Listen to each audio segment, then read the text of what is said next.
Welcome, Chet Knoer. It's so nice to actually finally meet you. I didn't get a chance to watch your presentation at the Small Set Ed conference, and Kevin has been talking about you for quite some time. But for our listeners, tell us a little bit about who you are and how you got involved in space. I've loved space forever. In fact, when I was little and I didn't even know that there was a word for it, I used to say that I wanted to be an inventor, and what I actually meant was engineer. So I'm Chet Knoer. I'm from University at Buffalo. I went there for my undergrad, and then I went back during the pandemic, and then I went back again. So I always like to joke that Buffalo's a magnet. Fantastic. And I mean, Craig, you're a PhD student in aerospace engineering, and currently you sort of run the UB Nanosat Lab. Is that a fair statement? Yes. Tell us what that looks like when you're running a lab, like for our listeners to understand the dynamics involved in that. Yeah, so when I started out, I started on our integration and testing team when I was a freshman. And I had no idea what I was doing. I just knew that I wanted to have my work in space, which was the biggest draw for me there.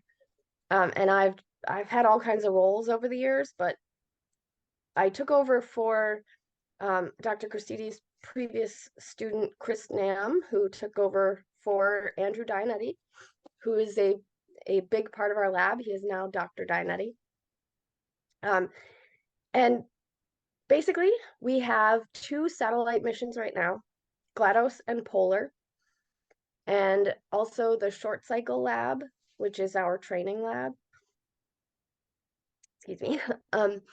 And we also do a summer internship program for local high school students. Bring them in. Well, we recently interviewed somebody who was involved in the Polar project. It's not the same one, is it? Is it Christine Shyam? Yep. Yes, Yes. it was. Okay. So we podcast. She did another wonderful podcast, right? And so I just want to make sure I share with everyone. We'll be uploading soon the videos from our Small Set Education Conference.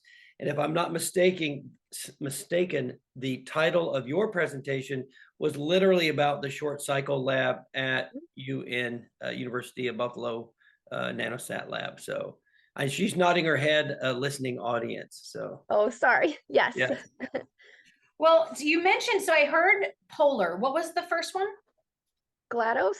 GLaDoS. Do you want to maybe share a little bit for our listeners about what those two missions are, what they're doing? Sure. So both of them are looking at light bouncing off of space objects. So GLaDoS stands for Glint Analyzing Data Observation Satellite. And with this glint, which is basically like if you know how sometimes you'll turn to something shiny and it just gets really bright all of a sudden. So that also happens off of objects in space, and it's incredibly information rich. You can get material, shape, trajectory, position. And so what I work on in my PhD is working on the algorithms that use that light to be able to get those characteristics. And so the two missions that we have, GLaDoS is looking at objects in GEO, and Polar is looking at objects in LEO. Of course, they're not up there yet. We're still working on them right now. Right. So that's really fantastic. You must have precise pointing of your cameras to the target. If it's a moving target, like I can imagine if it's on the ground, you have to track the object on the ground. But if it's in the sky, that's probably even a faster sort of target tracking rate if the object's like at orbital velocities. Is that a fair statement? Oh, definitely. So there's a difference between tracking them on the ground and tracking them in space. I mean, for one, you've got the atmosphere, and that can give you all different kinds of false information. But also, you get a better viewing angle when you're looking from space. So if you're looking from the ground, there's a glint season, is what we like to call it. There's only about 40 days a year where you can actually get these glints off of objects from a ground observation. But when you're up in space, you get more opportunity, like you extend that glint season several weeks. Man, that is such a unique vocabulary Yeah, word. No, glint. there's what, 100 people in the world know about glint season? Well, I mean, from that perspective, like when you're glinting, yeah, it definitely doesn't have the same That is connotation. that is fantastic. Glint. So with the atmosphere, I guess do you get scintillation in the opposite direction? Normally we look up at the stars and they twinkle because of scintillation in the atmosphere. If you look down at a target, does it twinkle like in the opposite direction with the glint? Do you mean like the Doppler shift? Well, I was just thinking about how stars twinkle because of differences Mhm. in air density as you look through the atmosphere to see a star. I'm wondering if you look down through Oh, the would it atmosphere to twinkle the the same ground, way? does Oh, the yeah. object you're looking at, do you get the same sort of disturbances in the image of it as a function of the different layers of the Earth's atmosphere? You definitely do get effects from the Earth's atmosphere. Mm. Mostly a glint is happening so quickly that it would just be like a little wobble in your data. So like Is if it you've a got a fraction little, of a second, like a typically like less than a second to acquire and capture a glint? not less than a second, but it kind of depends on your observation. Uh, So if you think about pointing a light directly on at something, it just makes it like a round circle, right? But if you shine it a little bit at an angle, that light bounces in like a right angle, like a corner. So if we're looking right at it, we don't get as much information as if we are looking at it at a particular angle. So there's a lot of factors to wow. answer that question. I feel like you're skirting on the edge of probably something that DoD wants to keep to themselves. So you're saying it's oblique angles are best, some kind of oblique, sort of tangential bouncing. Okay, I'd like to circle back. When did you decide that it wasn't really that you were going to become an inventor, but you were going to become an engineer? When did that happen? I thought that was a great line that you originally started out being an inventor. When did you become an engineer in your mind before even you went to school? So I went to the US Space Academy, which is, I mean, most people will know it as Space Camp, but they're a little bit different. So the Space Academy, at least with my experience, happened during the school year. So I got to leave 8th grade for a little while and go and learn about space and astronauts. And that was when I learned that, oh, I'm not just inventing things for space. There's a word for it. It's an engineer. And from there, it was like the goal. Was this in Huntsville, Alabama? Yes, it was. And so you had a very memorable experience there. Did they introduce you to astronauts while you were at space camp? They did not. I have since gotten to meet some astronauts, but not while I was there, unfortunately. We got to see them in the tank. There's a big tank there, like a neutral buoyancy tank that they practice. And we got to see a couple people doing a dive there, but didn't get to meet them. Okay. So I'm assuming that you're in high school, you figured out now it's an engineer, you're off to college. One of the questions we often have is like the difference in what it is to be an engineer, because there's so many different facets, right? It's not just like, oh, I'm a teacher, you're specializing in different areas. So what does an aerospace engineer do that's different from, say, mechanical or chemical? So a big difference between mechanical and aerospace, they're actually very similar. Just when you go into aerospace, they'll also add on the addition of some thermodynamics classes, some gas dynamics classes. And that's really the biggest difference. If you're going for mechanical, they might do something like product design. Chemical is very different. Yeah. I think the one I was thinking about that's most similar, I hear a lot, is the mechanical. Yes, I started out as a chemical engineer, and I was too popular within my own fraternity, so I ended up not finishing the engineering. But I'm a biochemist and chemist, and I always joke that chemical engineers can make everything from mayonnaise to nuclear weapons. Right? They're very versatile, but the last few engineers we've interviewed have mentioned the buzzwords FEA and CFD, finite element analysis and computational fluid dynamics. I presume both of those are well within the boundaries of your working knowledge and your day-to-day life. Is that a fair statement? Well, so I have had a lot of finite element analysis and computational fluid dynamics, but my specialty area is controls and estimation. And Oh, one of my favorite professors ever described controls as imposing your will upon the world, which I always thought was really funny. I can appreciate that. So you're like a thermostat to the stars. You change the temperature in the room. You control. I'm thinking Well, about it. I read the temperature.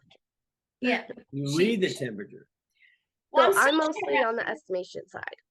Okay. See, I'm still trying to wrap my head around exactly what an aerospace engineer does that's different from a mechanical. And the reason I'm asking is my son is in aerospace engineering, but I'm not really sure if he should probably be in mechanical. Like, I'm really just trying to give him, because he's very new and he doesn't really know like what it is that he likes about it yet. Well, so I get this question all the time from students that actually Buffalo offers a dual mechanical and aerospace for an extra semester or Oh, something. that makes sense. And I always tell people, don't waste your time.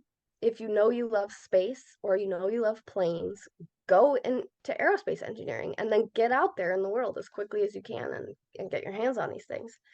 But if you're also into trains or making gears for cars or something like that, then you would definitely go the mechanical route. So is the one like mechanical more like the design as opposed to aerospace can include all the parts?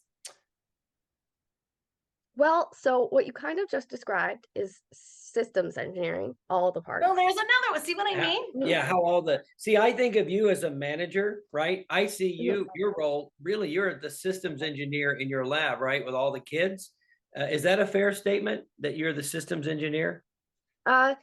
So systems engineering is my background. Systems engineering basically takes super complex things like, for example, one engineer doesn't sit down at their desk and make an entire car.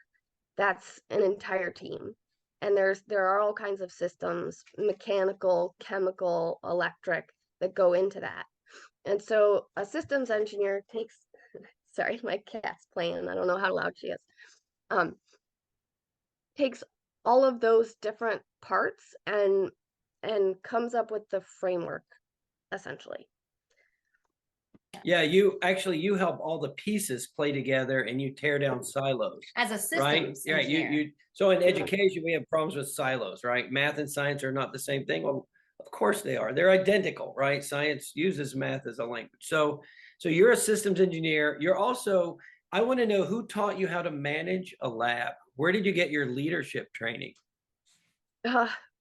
Lots and lots of practice. No, mainly it was, I was actually really shy when I started out. And that's kind of how I got involved with the SCL. There was one very hectic student member working on it, and I'm more of the very organized, figure it out type, and he was very technical. So we really just balanced each other well. I got to learn the technical side, he got to learn the organized side, and just getting a lot of things wrong before starting to get them right. I'm still learning. Like, managing is something I think you just always learn forever. So you learn by trial by fire and just by doing it and making a mess. I actually think that's the best way to learn is make a mess. Just, Well, how often does a lab, is it a team that's coming into the lab? How often do they switch out or do they remain? I mean, obviously some of these take a while, a couple of years, but I would imagine you're having to start with new people coming on board. So you're managing different personalities as well and different skill sets. and different levels of experience, right? Definitely. Well, that's the biggest challenge of working in an mainly undergraduate lab. Maximum, you have them for 4 years. So you want to get them trained up as quickly as possible. You want to get them engaged because, we're not like a company. People aren't getting paid to do this work. They're doing it out of excitement. So you want to give them that excitement and experience. Get them out at conferences where they can meet other nerds like them. That's where I met you. Yes, exactly. That's where I met you. So like that's probably our biggest challenge is generational knowledge transfer, which if anyone has the solution, please let us know. We're trying everything. Right. I know one of our little tricks we do is, let's say we have older kids and they want to write a paper for a conference. Sometimes we put younger kids on their papers as co-authors so they can simply learn the process, right? Because they're not able to do it on their own. Is mentoring part of what you build in, where you expect your seniors or your most experienced students to train their replacements? Or is that your aspirational hope, or what's your thinking along that lines? Well, it doesn't always work out that way, but we have a roles and responsibilities list. So when you take on a title in the lab, say you're a subsystem lead or a manager or a chief, there are a list of roles and responsibilities that you undertake. And one of those under every single just job description is that you train your replacement. And so I always like to tell people, take on a protege, you know, like someone that seems particularly interested, and just do your work with them. I would love to have all those notes because, we're a real hot mess down here. You saw some of our kids in action. We not only are we too, younger than your undergrads, we're in different states. We have kids in different physical locations that get together as best they can. So we really are trying to find that right secret sauce to keep it all moving, keep momentum, keep accomplishing things. And like you said, keep the kids inspired so that they become the seasoned kids. You saw a couple of pretty good middle school kids on the stage Sunday before you left, and one undergraduate who literally is a psychology major. Yasmin is a psych major that works in debris sat at UF and works her tail off in satellites, which is wild. One of our best chiefs ever came from psychology. Really? Isn't that funny?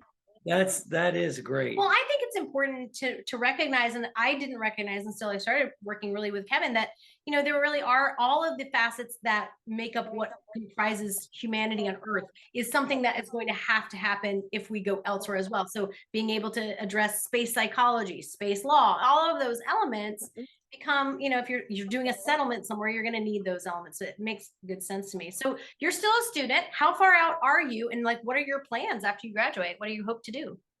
Well, I want to be a researcher. And I talk about this so my best friend, I'm very lucky, just happens to be one of Dr. Cressidi's students as well. And I tell him how lucky we are, because a researcher is essentially someone who will get paid to learn for the rest of their life.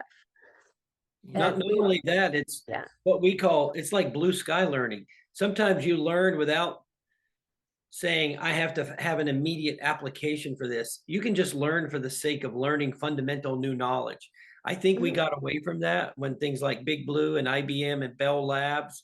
So even before my life, like in the 60s or in the first part of the 20th century, companies weren't pressed to just turn a profit, and they could invest more of their research dollars into just discovering new things that hadn't been discovered without, I have to give the shareholders an increased profit this quarter. So there wasn't that kind of pressure on short-term financial gains, but you could make long-term investments in research.